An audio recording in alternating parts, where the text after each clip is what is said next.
بسم اللہ الرحمن الرحیم. السلام علیکم. This is AKT from Virginia. دوستو, as you know, I am ex PTI, former president of PTI Virginia Tri-State area and member of advisory committee USA. اور اس کے بعد 14 سال میں PTI کے ساتھ رہا اور پھر میں سخت کرٹکس رہا PTI کا ہمیشہ, کیونکہ اصلاح کرنا یہ ہر بندے کی بات نہیں ہوتی, سچ کہنا یہ ہر بندے کی ہمت نہیں ہوتی. اس کے لیے آپ کو جو ہے وہ جو ہے نا ان پاپولر ہونا پڑتا ہے, آپ کو نفرت کا سامنا کرنا پڑتا ہے, آپ کو اپنے لیڈر, اپنی پارٹی جو بالکل پسند نہیں کرتی, کیونکہ وہ ایسے لوگ چاہتے ہیں کہ جو ان کے اسپوکس پرسن ہو وہ صرف عمران خان PTI کے بارے میں رات دن قصیدے پڑھیں. اور اس میں کوئی شک نہیں ہے کہ میں نے پرسنلی تقریباً 13-14 سال اس پارٹی کے لیے سوشل میڈیا پہ بہت کچھ میں لکھتا تھا, بہت ویڈیو بھی بنائی, اور ہر طرح کی, یعنی ایک فائنینشیل سے لے کر ایک ورکر جو کچھ کر سکتا ہے وہ PTI کے لیے کیا. لیکن وہ PTI کے لیے میں نے نہیں کیا تھا. میں آج بھی کہہ رہا ہوں, نہ میں عمران خان کا بہت زیادہ جو ہے وہ اس کو سمجھتا تھا کہ وہ کوئی بہت بڑا لیڈر ہے, یا پھر میں یہ نہیں سمجھتا تھا کہ عمران خان جو ہے وہ جو ہے نا اس کے پاس الادین کا چراغ ہے. لیکن ایک امید, ایک ہوپ تھی, کیونکہ جو اس کے اچھے کام, فلائی کام, جیسے شوکت خانم تھے, باقی اس کے کام تھے, جس قسم کا وہ جوش جذبہ پرامس کر رہا تھا عوام سے, اس کے پیچھے ایک میری طرح لاکھوں جو ہے نا لوگ وہ عمران خان کے کارواں میں شامل ہو گئے, اور ہم نے اپنا اپنا کردار ادا کیا. پاکستان میں کچھ لوگ تھے جنہوں نے وہاں پر پارٹی کے قریب رہ کے کیا, ہم لوگ یہاں پر فارن فنڈنگ کو سنبھال رہے تھے, اور اس کے بعد لوگوں کو موبلائز کر رہے تھے. جب یہ لوگ یہاں آتے تھے تو ہم UNO کے سامنے, ہم وائٹ ہاؤس کے سامنے, ہم باقی جگہوں پہ اپنی جو پریزنس شو کرتے تھے, لوگوں کو لے جاتے تھے. یہ خدمت ہوتی ہے. اس کے بعد جہاں جہاں ان کے ایونٹ ہوئے, اس ایونٹ میں ہم لوگوں نے بہت بڑھ چڑھ کے حصہ لیا اور کچھ آرگنائز بھی کی. لیکن پھر وقت کے ساتھ ساتھ جیسے جیسے ہم عمران خان کو کیونکہ دیکھتے رہے بہت قریب سے, اور پارٹی کے اندر بھی, اور پارٹی کی جو ہماری ای میلز, باقی جو ہمارے جو ایکسچینج ہوتی تھی, کنورسیشن وغیرہ جو گروپ میں, تو میں یہ سمجھتا ہوں کہ پھر اس کے بعد ہم نے دیکھا کہ جس طرح عمران خان 2013 میں اس کو پیچھے کیا گیا, اس کے بعد دوبارہ جو ہے عمران خان کو 2018 میں موقع دیا گیا. لیکن اس وقت تک عمران خان پرو آرمی بن چکا تھا. اور میں یہاں پر ایک بات کلیئر کر لوں کہ اللہ تعالیٰ ہماری پاک فوج کو سلامت رکھے, طاقت دے. جب تک یہ پاک فوج ہے, جب تک یہ پاک فوج ہمارے ملک کی دیکھ بھال کر رہی ہے, اور اس کرپٹ جس میں بھی شامل ہوں, ہم میجارٹی کو دیکھتے ہیں, جتنی پاکستان کی عوام ہے, اگر آپ اپنے دل پر ہاتھ رکھ کے کہیں اور خدا کو حاضر ناظر جان کے کہیں, تو ہم بحیثیت قوم, میں یہ نہیں کہتا کہ چند بڑے جو تقوی والے لوگ ہیں وہ بھی ہیں پاکستان میں, جن کی وجہ سے اللہ تعالیٰ نے اس پاکستان کو بچا کے رکھا ہوا اب تک, لیکن ہم ایز اے قوم, ایز اے معاشرہ, ایز اے سوسائٹی, مورلی ہم لوگ کلیپس ہو چکے ہیں. اور ہر بندہ راتوں رات امیر بننا چاہتا ہے, ہر بندہ جس کا جو دھندا ہے اس میں وہ 2 نمبری کرتا ہے. اور اس کے بعد ایک پاک فوج ہے, اور یہ نہیں کہ پاک فوج دودھ کی نائی ہوئی ہے, پاک فوج نے بھی عوام کو مایوس کیا ہے کئی موقعوں پر, اور پاک فوج بھی اس کرپٹ جو سسٹم ہے اس کا حصہ بھی رہی ہے اور حصہ ہے بھی. لیکن پاک فوج جو ہے پاکستان کی سرحدوں کی, پاکستان کی عوام کی اور پاکستان کی جو حفاظت کر رہی ہے, اور اس کی وجہ یہ ہے کہ پاک فوج بھی آ کے کرپٹ کیوں ہو جاتی ہے کہ پورا سسٹم کرپٹ ہے. جب وہ آتے ہیں تو وہ بھی ان کے ساتھ شامل ہو جاتے ہیں. وہ بھی ایڈوانٹیج لینے شروع ہو جاتے ہیں, وہ بھی مراحت لینے شروع ہو جاتے ہیں. لیکن پھر بھی آج بھی پاک فوج جو ہے اس کا بہت اعلیٰ کردار ہے, اور پاک فوج اپنی پالیسیوں کو بہت بہتر کر چکی ہے مشرف کے بعد, راحیل شریف کے بعد, میں یہ کہوں گا. لیکن اس وقت پاکستان تحریک انصاف کو لانے میں پاک فوج کو بھی عمران خان سے امیدیں تھیں, پاک فوج کو بھی جس طرح کروڑوں عوام کو امیدیں تھیں کہ عمران خان ایک اچھا کردار ادا کرے گا. اور یہ نہیں کہ عمران خان ایک بہت زیادہ بے ایمان ہے, عمران خان بھی کرپٹ ہے, چھوٹا چور ہے عمران خان, اور جو چوری بھی کرواتا ہے وہ اپنے خاص دوستوں کے ذریعے کرواتا ہے. فارن فنڈنگ میں بھی چوری ہوئی, فارن فنڈنگ کو بھی مس یوز کیا گیا, اور اس کے بعد جتنے عمران خان کی اپنی جو لگژری لائف ہے اس ساری کے پیچھے جو ہے اس پہ جو فارن فنڈنگ کا پیسہ ہے وہی خرچ ہوتا رہا. اور اس کے بعد جو دھرنے ہوئے, دھرنے کے دوران عمران خان کو پھر بڑے بڑے جو مافیا تھے وہ آگے جنہوں نے مدد کی, جن کو سینٹ کے ٹکٹ چاہیے تھے, جن کو M N A M P ایز اپنے لانے تھے, جن کے اپنے مفاد تھے بڑے بڑے, جنہوں نے چیف منسٹر بننا تھا, جنہوں نے گورنر بننا تھا, جنہوں نے باقی جو ہے بیوروکریسی میں اپنی پوزیشن بنانی تھی. تو عمران خان کمپرومائز ہو گیا, عمران خان نے بھی وہی رستہ اپنایا. اور اس کی وجہ یہ کہ عمران خان یہ سوچتا رہا کہ میں اس کرپٹ ایلیٹ کا مقابلہ اسی طرح کر سکتا ہوں کہ انہی میں رہ کے, انہی مگرمچھوں میں رہ کے میں لڑ سکتا ہوں. لیکن یہ جو اسٹریٹجی تھی میں یہ سمجھتا ہوں عمران خان کی فیل ہو چکی ہے, اور عمران خان جو ہے وہ کمپرومائز ہو گیا ہے. اور عمران خان کا ایک ڈبل اسٹینڈرڈ شروع سے, پارٹی کے اندر بھی لوگوں کو آپس میں لڑوانا, اور پارٹی کے اندر بھی لوگوں سے جاسوسیاں کروانا, پارٹی کے اندر بھی گڈ اینڈ بیڈ کاپ والی گیم کھیلنی. اور اسی طرح جب وہ حکومت میں آیا تو اسی طرح وہ گڈ اینڈ بیڈ کاپ والی گیم کھیل رہا ہے. جب اس کا اپنا وہ منسٹرز مشیر پکڑا جاتا ہے کسی کرپشن میں تو وہ ایک دم اپنے آپ کو ڈس ایسوسیٹ کر لیتا ہے کہ جیسے میں نہیں جانتا تھا, مجھے کچھ پتہ نہیں تھا, میرا اس کے ساتھ کوئی لینا دینا نہیں ہے. لیکن عمران خان کا کہیں نہ کہیں ان سے لینا دینا ہے. عمران خان آپ قوم کو اب زیادہ دیر بے وقوف نہیں بنا سکتے. آپ بہت اسمارٹ گیم آپ نے کھیلی جس دن سے آپ شوکت خانم کو ڈھال بنا کے آپ پالیٹکس میں آئے.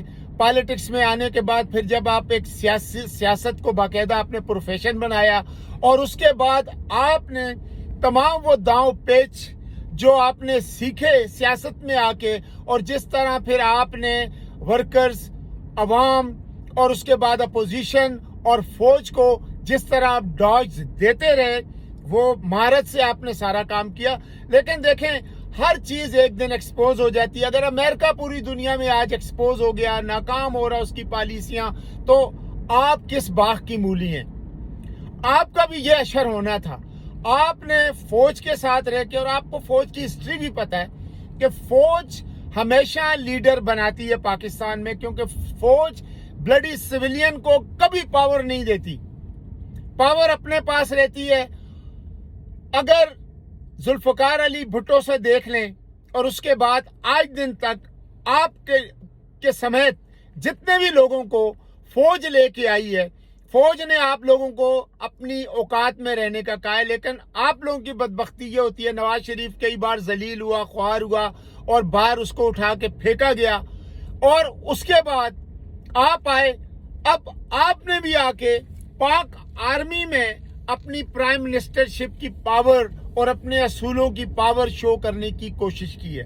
خان صاحب, آپ کا کردار, آپ کی تمام جو لائف ہے وہ میں یہ سمجھتا ہوں کہ ایجنسیوں کے پاس ریکارڈڈ ہے. آپ نے کس طرح یہ ٹکٹ دیے, آپ نے کس طرح جو ہے منسٹر بنائے, اور کچھ اپنی پسندیدہ خواتین کو منسٹر بنایا. اس کے بعد آپ دھرنے کے دوران, جو رات کو دھرنا ہوتا تھا اور دھرنے کے بعد جو بنی گالا میں پارٹیاں ہوتی تھیں, کیا نہیں پتا, سب کچھ پتا ہے. گلالئی کو چپ کرا دیا گیا, قبائل اس پر پہنچ گئے, انہوں نے اس کو خاموش کروا دیا. باقی بھی کئی جو کہانیاں ہیں وہ آپ کی ہیں، لیکن ہمیں آپ کی ذات سے نہیں لینا دینا، کیونکہ جتنے بھی لوگ ہیں ہمارے پاکستان میں، چاہے وہ پالیٹکس میں ہوں، چاہے وہ بیوروکریسی کا حصہ ہوں، چاہے وہ آرمی کا حصہ ہوں، یہ سب لوگ ہی کردار کے ماشاءاللہ جو ہے نا ان کا ایک اپنا ہی جو ہے وہ ریکٹ ہے۔ تو اس لیے اب آپ آج آپ کے فوج کو اردوغان بننے کی کوشش کر رہے ہیں۔ طیب اردوغان کا تو ایک کردار ہے، ایک ریکارڈ ہے، اس کے ساتھ عوام ہے، اور اس کی فورس پاکستان کی فورس نہیں ہے۔ پاکستان کی فورس جو ہے یہ وہ فورس ہے، جب تک یہ فورس ہے تو پاکستان ہے، ورنہ اگر بیوروکریسی اور سیاسی لیڈروں تک پڑے کہ جو کہ بیرونی ملکوں کے ایجنٹ ہیں، آپ لوگ کب کا اس پاکستان کو بیچ دیتے، نیوکلیئر آرم رول بیک ہو جاتا۔ لہٰذا اب اس وقت آپ خدارا اپنی لائن اور لینتھ کو درست کریں۔ آپ نے عوام سے جتنے کیے وعدے تھے، پارٹی کا جو منشور تھا، انصاف پارٹی کا، اس کسی منشور کو بھی آپ نے فالو نہیں کیا۔ آپ نے آئین کو فالو نہیں کیا، آپ نے قانون کو فالو نہیں کیا، آپ نے اسی طرح تمام کرپٹ پریکٹس اس کو جاری رکھا جس طرح سابقہ حکومتیں رکھتی تھی۔ لہٰذا مہنگائی پہ آپ کا کنٹرول ہونا چاہیے تھا، وہ آپ نہیں کر سکے۔ باقی ترقیاتی کام جو تھے ان پہ آپ کا کنٹرول ہونا چاہیے تھا، وہ نہیں ہو سکا۔ خارجہ پالیسی آپ کی جو ہے وہ بھی مشکوک ہے۔ تو اب کہنے کا مقصد یہ ہے خان صاحب کہ آپ خدا کے لیے فوج سے پنگا نہ لیں۔ فوجی جو بھی آئے گا، D G I S E آپ کی مرضی کا آئے نہ آئے، بہرحال اس وقت کیا چل رہا ہے یہ تو اللہ جانتا ہے، آپ جانتے ہیں، آرمی جانتی ہے، لیکن جو اس وقت زبان خلق پہ جو باتیں جو نکارہ بج رہا ہے اس کے مطابق آپ اپنے اصول اور اپنی پرائم منسٹرشپ کی بھی کچھ پاور بتا رہے ہیں، وہ نہ بتائیں۔ فوجی ہوتا ہے، فوجی صرف اپنے انسٹیٹیوشن کا ہی وفادار ہوتا ہے، چاہے وہ ماجہ ہو، ساجہ ہو، غفور ہو، نعیم ہو، اعجاز ہو، بھٹ ہو، خالد ہو یا عمران ہو۔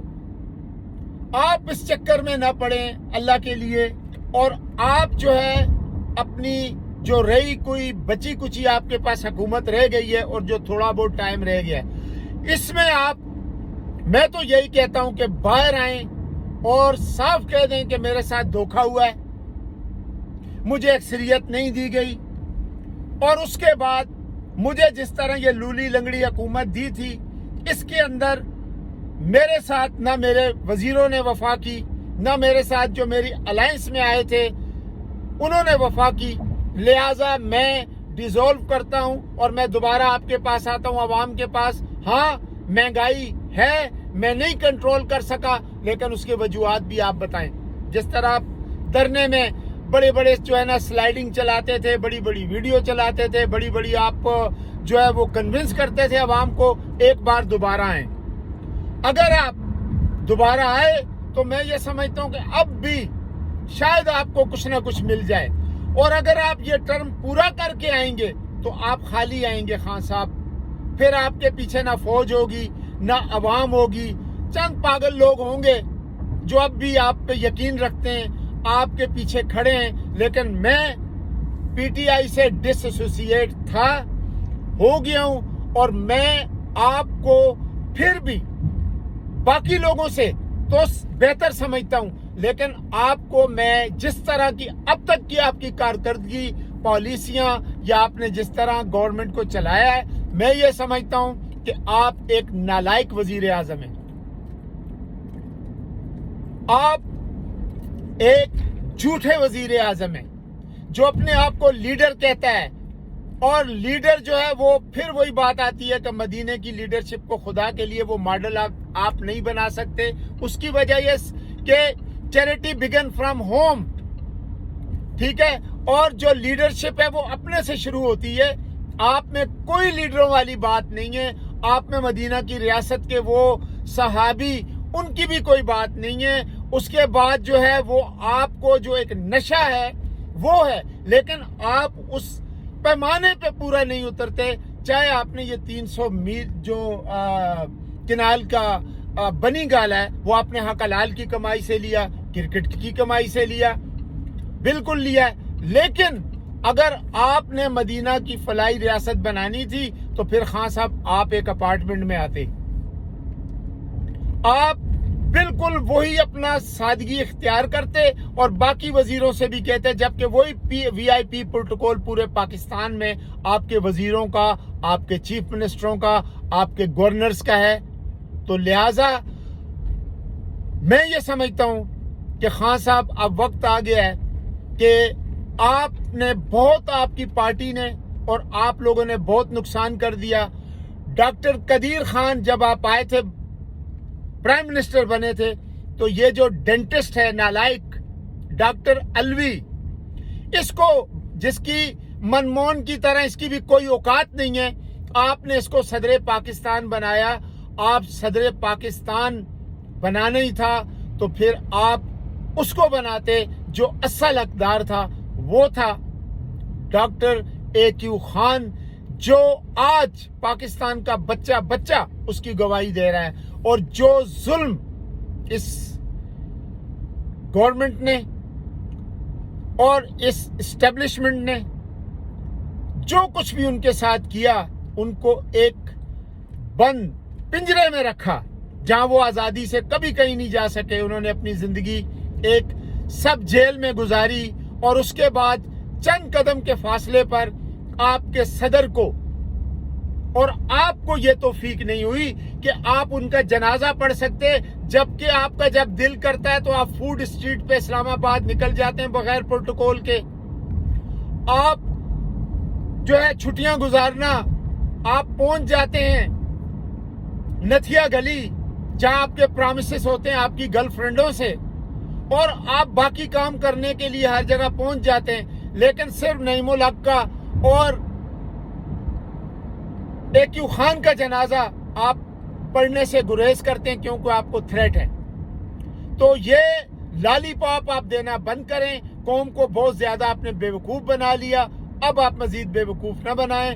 اور آپ, میں یہ کہتا ہوں کہ اب بھی وقت ہے ریزائن اور باہر جائیں, نکل جائیں اس وزیر اعظم ہاؤس سے. آپ کے لیے کچھ نہیں رہا. جو ایک سمجھدار ووٹر ہے وہ آپ سے مایوس ہے. 75% عوام, middle class, lower middle class, جو ووٹ کرنے والے لوگ ہیں وہ آتے ہیں ووٹنگ کرنے, اور وہ آپ کو اب ووٹ نہیں کرنا چاہتے. اس لیے آپ کا ٹائم ختم ہو چکا ہے خان صاحب. Thank you very much.